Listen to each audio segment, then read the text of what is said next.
The year was 1988, and in the quiet town of Lampasas, Texas, Elizabeth Campbell, a 20-year-old student at Central Texas College, found herself entangled in a web of events that would unfold into an enduring mystery. Living with her parents, Tom and Sam Campbell, in the serene outskirts of Austin, Texas, Elizabeth balanced the demands of education, work, and the complexities of young love.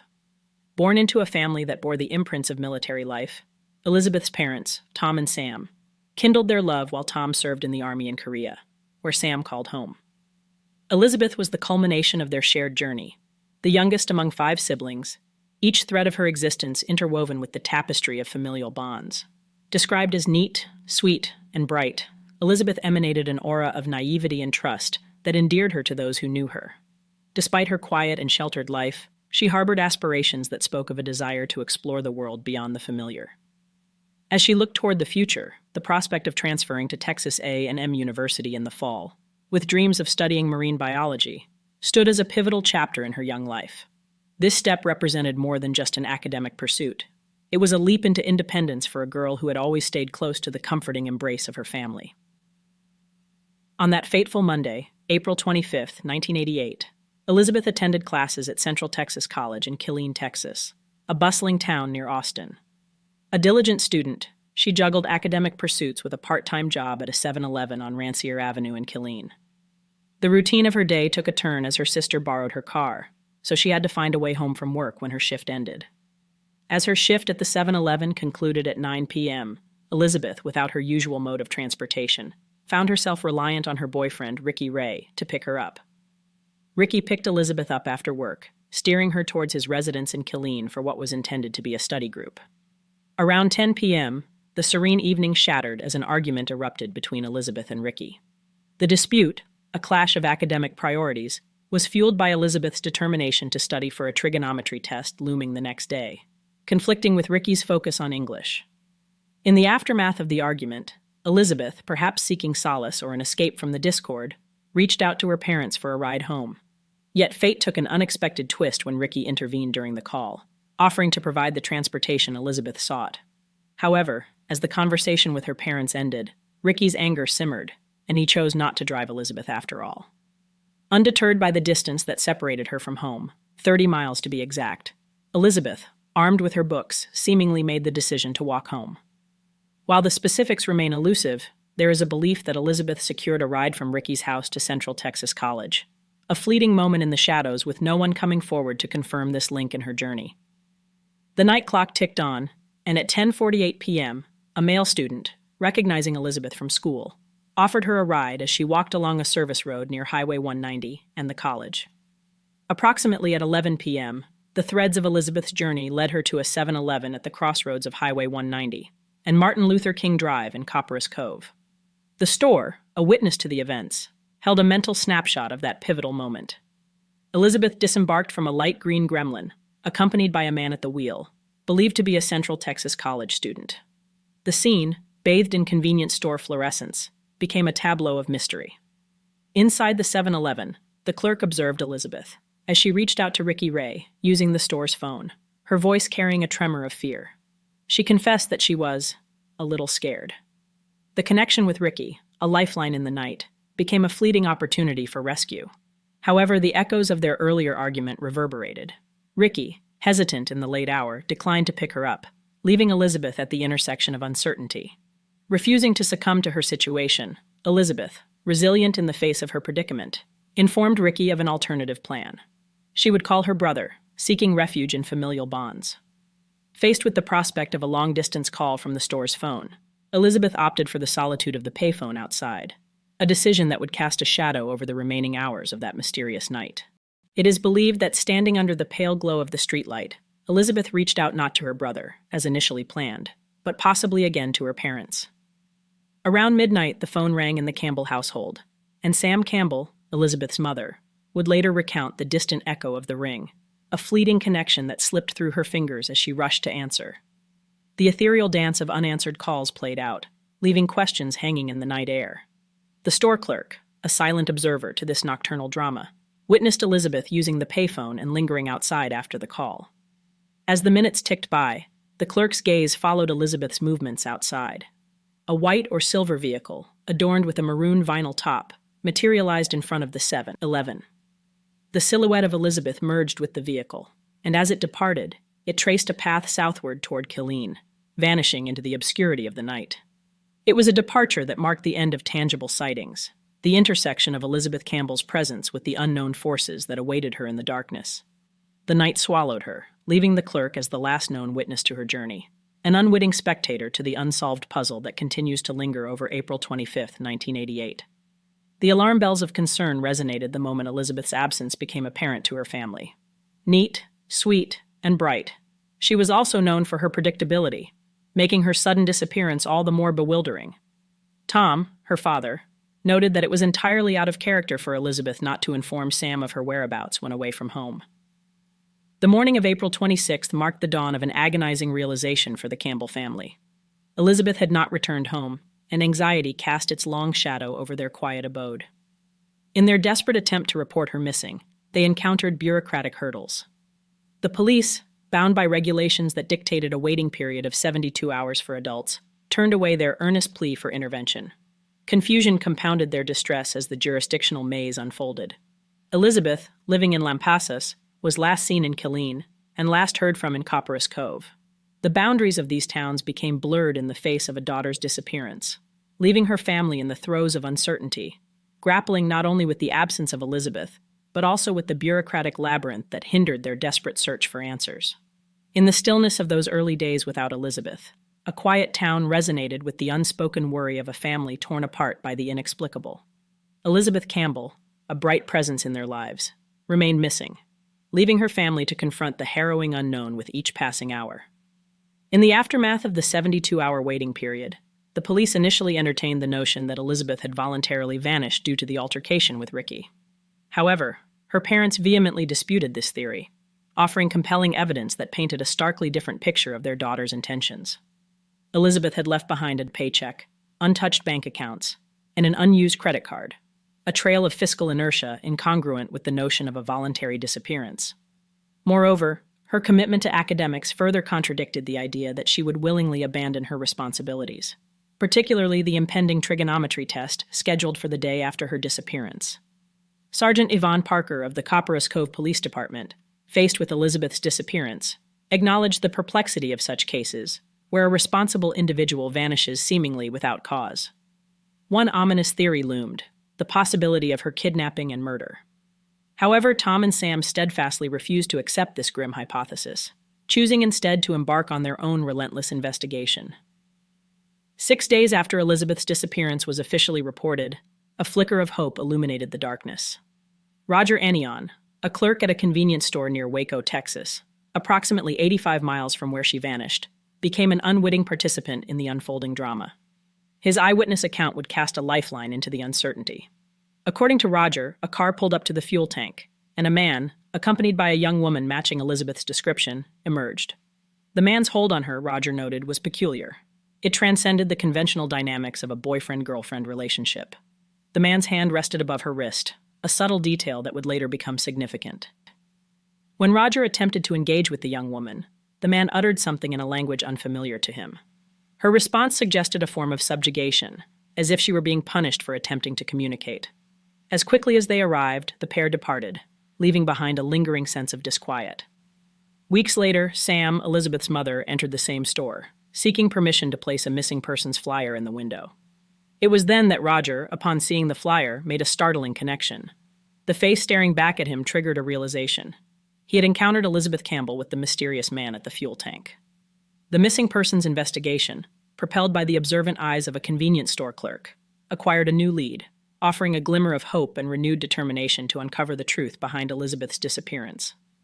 The threads of Elizabeth Campbell's disappearance wove together in a tapestry of unsettling sightings. 2 miles from where Elizabeth vanished, Sam, her mother, engaged in a conversation with Michelle Christensen, a convenience store clerk in Copperas Cove, whose eyewitness account would add another layer to the unfolding disappearance. As Michelle gazed upon the photographs of Elizabeth, a chilling recognition dawned. She had seen the missing young woman in the store 2 weeks after her disappearance. In this haunting encounter, Elizabeth was accompanied by an Asian man, mirroring the details of the previous sighting near Waco.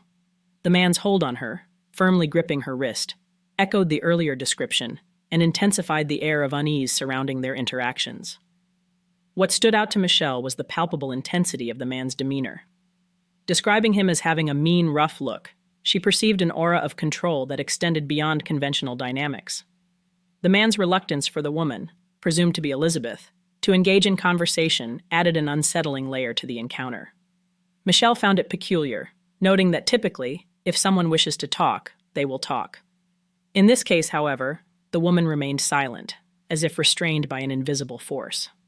The alignment between the two sightings, down to the nuanced details, fueled the certainty in Elizabeth's parents that the young woman in both instances was indeed their daughter. The Asian man, a recurring figure in these encounters, became a focal point in the search for answers. The collaborative efforts of witnesses like Michelle Christensen added a crucial dimension to the investigation, propelling the quest to unravel the mysteries that lingered over the disappearance of Elizabeth Campbell. Michelle Christensen also shared a poignant moment during the encounter with the young woman believed to be Elizabeth. As Michelle handed an ice cream cone to the Asian man accompanying the woman, a brief exchange unfolded. When Michelle remarked to the woman, "You look very sad today," the response was a fleeting acknowledgement. The woman, momentarily meeting Michelle's gaze, seemed to carry the weight of profound sadness. However, her eyes swiftly dropped, evading further connection, leaving Michelle with the impression that the woman was not with the man by choice. Despite the compelling nature of these sightings, local police remained unconvinced that the young woman seen with the Asian man was indeed Elizabeth. However, the unfolding narrative took another turn on July 10, 1988, 2 months after Elizabeth's disappearance, when Virgie Johnson claimed to have encountered her at a gas station in Garland, Texas, approximately 150 miles from where she had vanished. Virgie's recollection painted a vivid picture of a woman who appeared frightened, as if being watched or restricted in her communication. The unspoken tension in the encounter left Virgie with the distinct impression that the woman wanted to convey more than she dared. When Virgie later saw a photograph of Elizabeth, an immediate recognition solidified in her mind. This was the woman she had bumped into at the gas station. A striking detail further heightened Virgie's certainty. When the woman smiled, Virgie noted a distinctive tooth overlap on the right side, a unique feature shared with Elizabeth. This physical resemblance became a pivotal element in Virgie's positive identification of the woman as Elizabeth. The convergence of sightings from Copperas Cove to Garland, each laden with its own peculiarities and unspoken tensions, intensified the urgency of the investigation. The collective testimony of witnesses like Michelle Christensen and Virgie Johnson became a mosaic of clues, pointing towards a young woman entangled in an unwanted kidnapping. The haunting trail of sightings surrounding Elizabeth Campbell's disappearance has led her parents to a disconcerting belief that she is alive, but being held against her will. Their conviction, fueled by the consistent details in the encounters, paints a grim picture of a young woman controlled and unable to exercise her own will or find her way back home. The specter of coercion looms large in their fears, as they contemplate the possibility that Elizabeth may be forced into walking the streets as a prostitute. The desperation in their search has led them to delve into the shadows of the underworld, questioning pimps, prostitutes, and exploring establishments like massage parlors, strip clubs, and modeling studios. Yet their relentless efforts have yielded no trace of their daughter. The police, in turn, have shared a chilling perspective with Tom, Elizabeth's father. They spoke of an underworld pipeline that allegedly supplies Asian prostitutes from Killeen to Dallas and Houston, a shadowy network that deepens the gravity of their concerns. In this distressing journey, the Campbell family has found an ally in Dr. Lois Lee, a sociologist and the founder of Children of the Night. This organization is dedicated to rescuing young people from the clutches of prostitution by providing counseling and facilitating shelter.